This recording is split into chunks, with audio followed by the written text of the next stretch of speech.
Ya, oke, kita mau jawab lagi pertanyaan dari saudari Anissa. Oke, jadi aku kemarin 135 per 90, bulan kemarin 120 per 90. Apakah harus minum obat darah tinggi juga, Dok? Oke, jadi kalau misalkan baru satu kali pemeriksaan di klinik, kita tidak akan menegakkan hipertensi karena bisa aja memang itu false positif.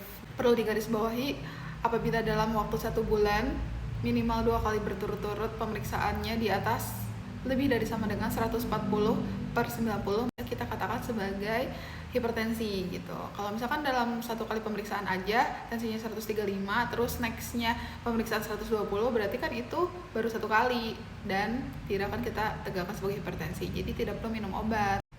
Yang perlu digarisbawahi, kalau misalkan lakukan pemeriksaan tekanan darah itu harus tenang.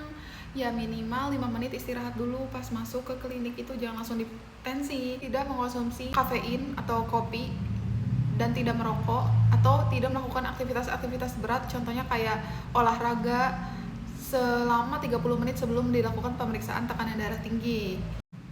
Tidak menggunakan obat-obatan yang mengandung stimulan, contohnya kayak batuk pilek, obat-obatan tetes mata.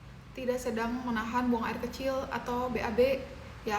Kemudian pada saat dilakukan pemeriksaannya itu tidak sambil berbicara. Nah ini sering pasien-pasien itu sambil ngobrol, sambil ngomongin tentang keluhannya. Nah itu nggak boleh, jadi harus diem dulu gitu. Tidak menggunakan pakaian yang ketat. Dan pastikan juga kalau di satu klinik atau di satu rumah sakit itu alatnya atau speakmanometernya itu memang sesuai dengan ukuran dari mansetnya, ukuran di bagian lengannya ya, harus sesuai dan sudah tervalidasi atau tidak per 6 sampai 12 bulan. Lalu untuk posisi pasiennya itu harus rileks, punggungnya harus bersandar atau tangannya juga harus di atas meja kalau memang kliniknya menyediakan sambil duduk ya, tapi kan tergantung kondisi klinik juga. Kemudian untuk bagian lengannya harus sejajar dengan jantung seperti ini ya, jadi kalau misalkan bagian sikunya tuh harus sejajar dengan jantung ya.